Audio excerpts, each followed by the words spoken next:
Bismillahirrahmanirrahim. Assalamualaikum warahmatullahi wabarakatuh. Waalaikumsalam. Alhamdulillah wassalatu wassalamu ala habibina Rasulillah Sayyidina Maulana Muhammad ibn Abdullah al-qaim bi amrillah ma dhaqat illa wa farrajaha bihillah. Yang saya hormati dan saya banggakan, kita semua doakan mudah-mudahan menjadi pemimpin yang terus bisa membawa kebaikan untuk kita semua. Ibu Bupati Kabupaten Berau, Ibu Hajah Sri Juniarsih Mas, dan Bapak Wakil Bupati Kabupaten Berau, Bapak Haji Gamalis, dan Bapak Sekda, seluruh perangkat Kabupaten Berau yang tidak dapat saya sebutkan satu persatu, termasuk Ibu Camat Teluk Bayur yang berulang kali merinding katanya, tapi kemudian dia terharu dan bahagia. Bu Camat ini suaminya pasti sabar sekali. Yang saya hormati pula para tamu undangan, Bapak yang mewakili Komandan Batalion, Bapak-bapak dari perangkat TNI dan Polri, Bapak-bapak para asisten, para tokoh agama dan tokoh masyarakat, para sesepuh dari organisasi-organisasi keislaman keagamaan, dari Nahdlatul Ulama, dari NWDI, dan semua yang tidak dapat saya sebutkan satu persatu, termasuk keluarga besar dari Bank Syariah Indonesia yang juga hadir pada kesempatan ini. Yang kita banggakan, yang kita hormati, yang menggagas tempat ini Bapak Haji Safri beserta keluarga. Kita doakan mudah-mudahan beliau dilapangkan rezekinya oleh Allah Subhanahu wa Ta'ala dan bergotong royong bahu-membahu dengan penduduk Labanan, kampung Labanan makmur, untuk terus memakmurkan bumi Allah yang indah ini. Bapak Ibu yang dirahmati Allah, konon dalam sebuah riwayat disebutkan, ketika setiap manusia meninggal, maka ada dua pembicaraan. Yang satu pembicaraan di atas sana di langit, antar para malaikat. Yang kedua pembicaraan yang terjadi antar manusia. Qalal malaku madza qaddam. Pembicaraan di langit sana, satu sama lain malaikat bertanya-tanya, apa yang orang itu sudah berikan. Pembicaraan yang kedua antar manusia. Wa yaqulun nas madza khallaf. Manusia satu sama lain bertanya-tanya, apa yang dia tinggalkan. Jadi kalau orang takziah itu selain berdoa, tidak jarang satu sama lain bicara, warisannya bapak ini apa ya? Berapa hektar kebunnya untuk ahli warisnya? Berapa mobil yang dia tinggalkan, berapa usaha yang dia wariskan, dan seterusnya. Di atas sana juga ada pembicaraan, tapi pembicaraannya adalah tentang madza qaddam, apa yang telah dia berikan untuk dirinya, apa yang telah dia siapkan untuk akhiratnya. Kisah ini dalam riwayat ini menunjukkan satu tuntunan agama kepada kita semua, bahwa dunia ini memang harus kita makmurkan, bahwa kehidupan ini kita harus mengikhtiarkan tangan kita di atas. Kita bisa memberikan kehormatan untuk diri pribadi kita dan juga kepada keturunan kita, karena dalam agama itu وَلْيَخْشَلَّذِينَ لَوْ تَرَكُوا مِنْ خَلْفِهِمْ ذُرِّيَّةً ضِعَافًا. Tidak boleh, kata Allah, hendaklah takut, jangan sampai kejadian, mikirinnya saja nggak boleh. Orang tua meninggalkan anaknya dalam keadaan dia lemah, ekonominya lemah, ilmunya lemah, termasuk dan yang utama imannya juga lemah, akidahnya goyah. Itu nggak boleh, kata Allah. Maka hidup di dunia ini haruslah kita mengikhtiarkannya agar kita bisa hidup dengan karomah. Karomah itu kemuliaan, kehormatan.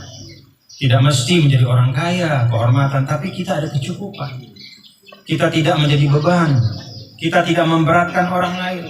Wala takunu kalan 'alan nas. jangan jadi beban atas orang lain, kata Rasul. Ada izzah, ada kecukupan, tidak mesti kekayaan. Tapi pada saat yang sama, agama juga mengajarkan untuk kita menyiapkan diri bagi sesuatu yang nanti kita akan jumpai. Ba'da dunia, pasca dunia ini. Yang sebenarnya di dunia ini tidak lama kita. Pulang pergi. Ya, nggak berasa tiba-tiba tua. Bahkan ada yang belum tua juga sudah dipanggil sama Allah. Jadi tidak berasa. Karena itu kisah ini mengingatkan kita keseimbangan. Bahwa pada saat kita menyiapkan hari ini nafkah kita, pendidikan untuk anak-anak kita, termasuk juga membantu orang lain, kita juga tidak boleh alpa mengingat bahwa kita harus menyiapkan diri sebaik-baiknya untuk kehidupan yang setelah dunia. Sehingga ketika para malaikat bicara satu sama lain, apa ya yang dia sudah berikan, maka malaikat yang pencatat amal itu bisa bercerita panjang lebar. Oh, bapak ini dulu begini. Dia orang yang sangat kontributif untuk umat. Dia tidak hanya memikirkan perutnya sendiri, tapi juga perut orang lain.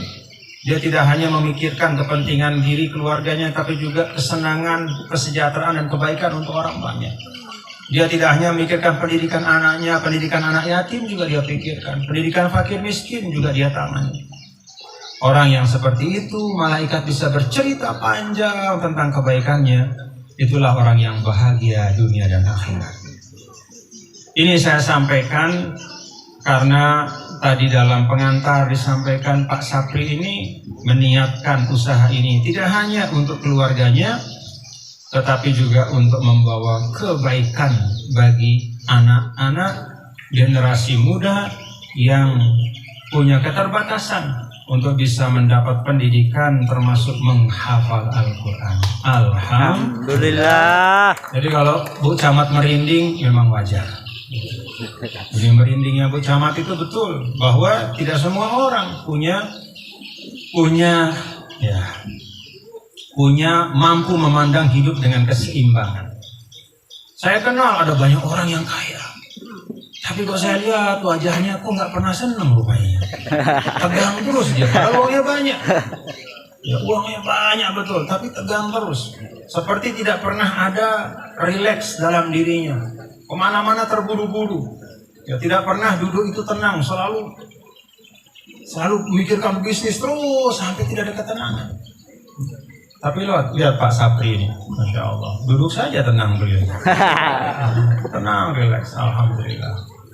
Jadi ini pelajaran, ya. Dan ini yang dinamakan dengan dakwah bilisanil hal. Anda bisa mengajak kebaikan tidak mesti dengan ucapan, tapi dengan perilaku dan teladan. Jadi apa yang Pak Sapri lakukan ini, mudah-mudahan beliau dikokohkan, niatnya diteguhkan. Ini adalah dakwah. Tanpa dia ngomong, tanpa dia ceramah di mimbar seperti ini, tapi ini dakwah. Dakwah bilisanil hal. Ya, dengan keadaan, dengan cara. Dan dakwah dengan cara itu, kata ulama, afsahu min lisanil maqal. Jauh lebih fasih dibanding dakwah dengan hanya lidah saja. Lidah Anda mengatakan utara, tapi perbuatan Anda ke selatan, itu tidak ada artinya. Nah, karena itu kita belajar hari ini, selain juga melihat demikian indah bumi Berau, ya, yang Allah Subhanahu wa Ta'ala karuniakan. Bapak Ibu Bupati, Bapak Wakil Bupati memimpin bersama Pak Sekda dan seluruh aparatur perangkat daerah. Selain keindahan yang kita saksikan, juga kita dapat pelajaran. Dan itulah pelajaran halal bihalal kita pada hari ini.